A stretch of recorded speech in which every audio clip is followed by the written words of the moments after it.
Hi all, and welcome back to my channel.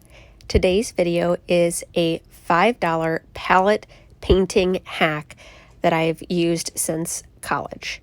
Now what you may notice in this video is that I'm doing it a little bit backwards, and the reason for that being is I was a little too impatient the last time I wanted to paint, and so I didn't do what I normally do as a first step until I cleared off all this paint. So stay tuned. So this hack is adopted from my college years.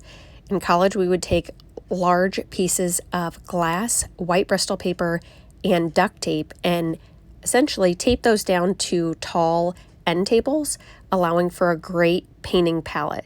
After college, I'd become so accustomed to mixing my paint on glass that I wanted to continue it, so bought a couple cheap picture frames from Michael's.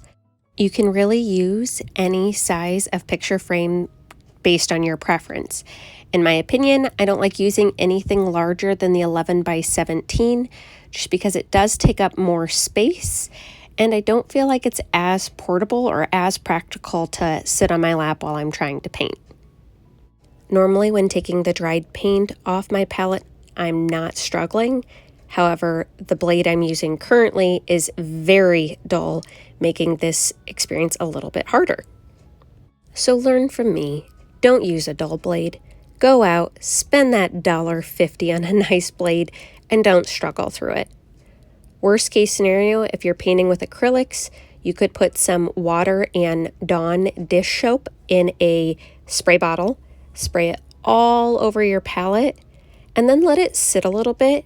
You don't have to let it sit that long, and the paint will come up so easily.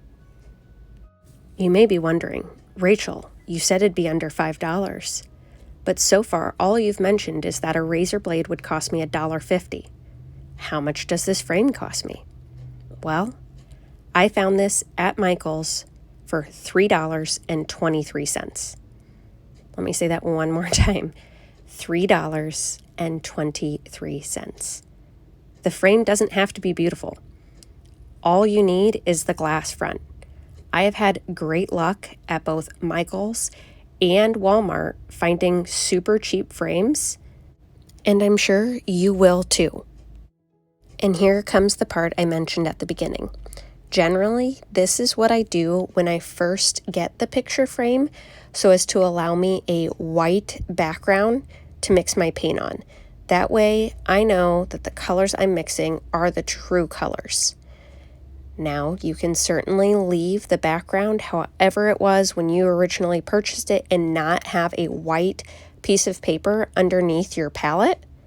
However, your colors may be slightly skewed due to that undertone of the other color.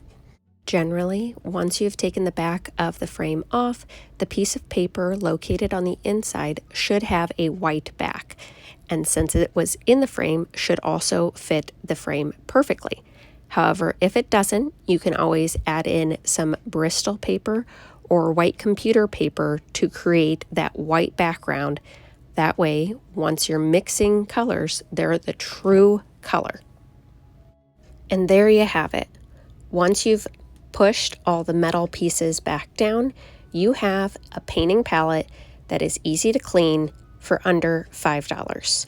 You can mix your paint on it, you can let it completely dry, and then you use that $1.50 razor blade to clean that puppy off.